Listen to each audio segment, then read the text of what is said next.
Delhi police ने चांदनी चौक विस्फोट पर गृह मंत्रालय को एक प्रारंभिक रिपोर्ट सौंप दी है। रिपोर्ट में i20 कार में हुए विस्फोट के घटनाक्रम का पूरा ब्यौरा दिया गया है और जांच के दौरान दिल्ली, हरियाणा और जम्मू कश्मीर पुलिस के बीच समन्वय की रूपरेखा प्रस्तुत की है। तो गौरव भाटिया जी, अभी तो इस बारे में जानकारी आ गई होगी कि अभी तो पूरी रिपोर्ट वहां पर सबमिट की गई है इस पूरे घटनाक्रम की। Delhi police, Haryana police, Jammu Kashmir police, अब तो इसे टेरर अटैक मानना चाहिए या अभी भी कुछ संदेह है आपको? साहिल जी, मुझे समझ में ये आता है कि चाहे वो आप हो, मीडिया हो, चाहे कांग्रेस का प्रवक्ता हो, चाहे कोई विशेषज्ञ हो, चाहे कोई नागरिक हो, चाहे मैं, हमें बहुत सोच समझ के कोई भी बयान देना चाहिए।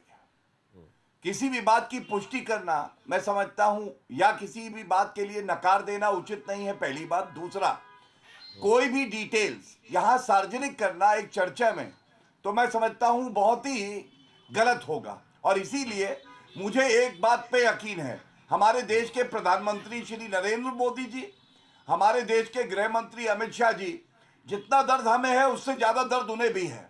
हमने अपने भाई बहनों को खोया है और हम सुनिश्चित करेंगे कि किसी को बख्शा ना जाए, एक एक जना पकड़ा जाएगा साहिल जी। और जैसे हमने देखा था ऑपरेशन सिंदूर में जो आका है आतंकियों के, वो भी ढेर हुए थे, इस बार भी अगर आवश्यकता होगी ऐसी ठोस कार्रवाई होगी, ना आतंकी उम्मीद यही है क्योंकि जैश ए मोहम्मद का नाम एक बार फिर सामने आया है और उसी जैश ए मोहम्मद के आका के ठिकानों पर हमले किए गए थे ऑपरेशन सिंदूर के वक्त पे, लेकिन उसके बावजूद भी ये कार्रवाई रुकी नहीं है।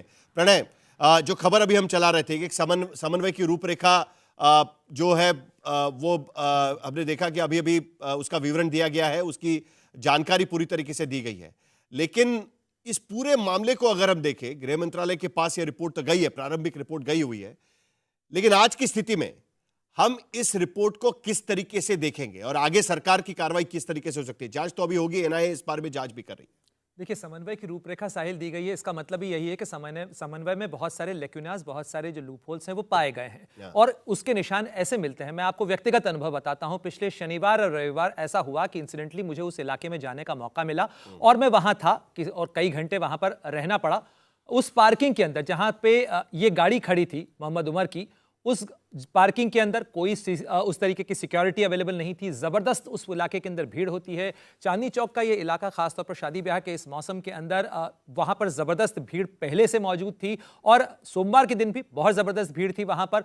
और उस पूरे इलाके के अंदर एक्सेस से लेकर कंट्रोल तक और साथ ही गाड़ियों के सर्वेलेंस और चेकिंग की कोई व्यवस्था नहीं। दूसरी बात, सबसे महत्वपूर्ण तथ्य यह है कि बीते 30 सालों में यदि देखें और रात प्रिसाइजली 28 सालों में देखें, तो यदि दिल्ली के अंदर सबसे ज्यादा आतंकी हमले किसी एक इलाके में हुए हैं तो वो उस इलाके में हुए हैं, चाहे चांदनी चौक हो, चाहे जामा मस्जिद हो या लाल किला हो। आपके पास ये डेटा अवेलेबल है कि ये इलाका प्राइम टारगेट होता है। साथ ही वो शख्स अगर 3 घंटे पार्किंग के अंदर खड़ा मौजूद रहा है तो इसका मतलब टारगेट उसका उसी इलाके के अंदर लाल किला ही था।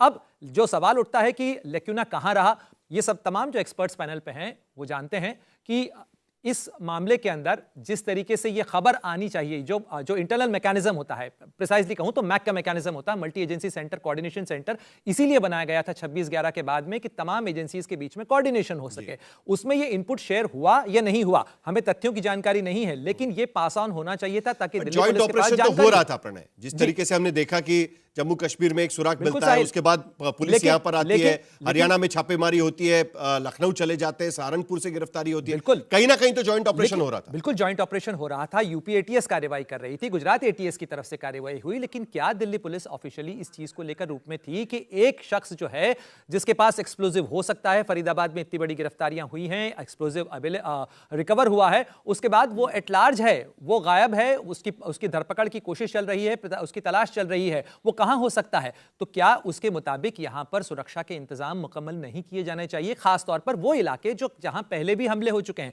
मैं ये डेटा आपको इसीलिए बता रहा हूं कि ये इलाके पहले से टारगेट पे और सस्पेक्टेड रहे हैं, यहां पर आतंकी हमले होते रहे हैं, इसलिए यहां पर और सर्वेलेंस होना चाहिए था, लेकिन अनफॉर्चुनेटली ऐसा देखने में नहीं आया। शायद यही वजह है कि अब ये जो मल्टी कोऑर्डिनेशन की जो रूपरेखा प्रस्तुत की गई है वो शायद इसीलिए की गई है ताकि ये इनपुट बेहतर तरीके से न केवल कलेक्ट हो, कोलेट हो, बल्कि एक्ट करने के लायक उस पर काम किया जा सके। मुझे लेफ्टिनेंट जनरल दुआ के पास जाना है, लेकिन उससे पहले जल्दी से प्रणय मैं एक बात भी समझना चाहूंगा। एनआईए की एंट्री आज हुई है इस पूरे मामले में, अधिकृत तौर पर इस पूरे मामले की जांच एनआईए आज से कर रही है, लेकिन विस्फोटक का पकड़ना, जैश के लोगों की गिरफ्तारियां शुरू होना, क्या उसके बाद तुरंत ही एनआईए ने इस पूरे मामले को लेना चाहिए था? अंटिल यह केस एनआईए ले सकती है, तो इस ऐसे मामलों में एनआईए के पास तुरंत अगर इसकी जांच जाती तो यह कोऑर्डिनेशन ज्यादा आसान होता। क्या यह बात भी कही जा रही है?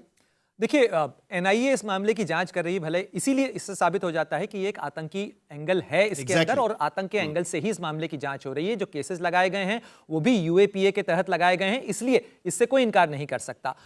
एनआईए इंसिडेंट के बाद जाती है साहिल, और आपने भी बहुत सारे टेरर इंसिडेंट्स कवर किए हैं, इसलिए आप अच्छी तरीके से समझ सकते हैं कि घटना होने के बाद उसके इन्वेस्टिगेशन का प्रोसेस अलग होता है। अन्यथा यूपी एटीएस या गुजरात एटीएस हो या दिल्ली में स्पेशल सेल हो, बहुत सारे टेरर केसेस की जांच वो करते रहते हैं, बहुत सारे एक्शंस होते रहते हैं। उसमें चाहे आईबी का इनपुट हो, आरएडब्ल्यू का इनपुट हो, जो दूसरी एनटीआरओ के टेक्निकल इनपुट होते हैं, बहुत सारी एजेंसीज हैं जिनके इनपुट के आधार पर एक्ट करती हैं। मिलिट्री इंटेलिजेंस के भी बहुत सारे इनपुट हैं इसके अंदर। उसके आधार पर ये एसएसपी श्रीनगर का केस जो पोस्टर लगाने से शुरू हुआ था, उसमें इतने व्यापक पैमाने पर गिरफ्तारियां हुई है। एक और बड़ी महत्वपूर्ण बात यहां पर लिखती है साहिल कि हो सकता है कि हमारी एजेंसीज के इस कोऑर्डिनेशन ने एक बड़ा हमला, जो कि मल्टी सिटी हमला हो सकता था, उसको अवॉइड किया है। इसके लिए, इस कामयाबी के लिए हमें शुक्रिया कहना चाहिए कि एक बड़ा हमला हो सकता है टल गया हो, क्योंकि कई शहरों में इसके निशान मिल रहे हैं।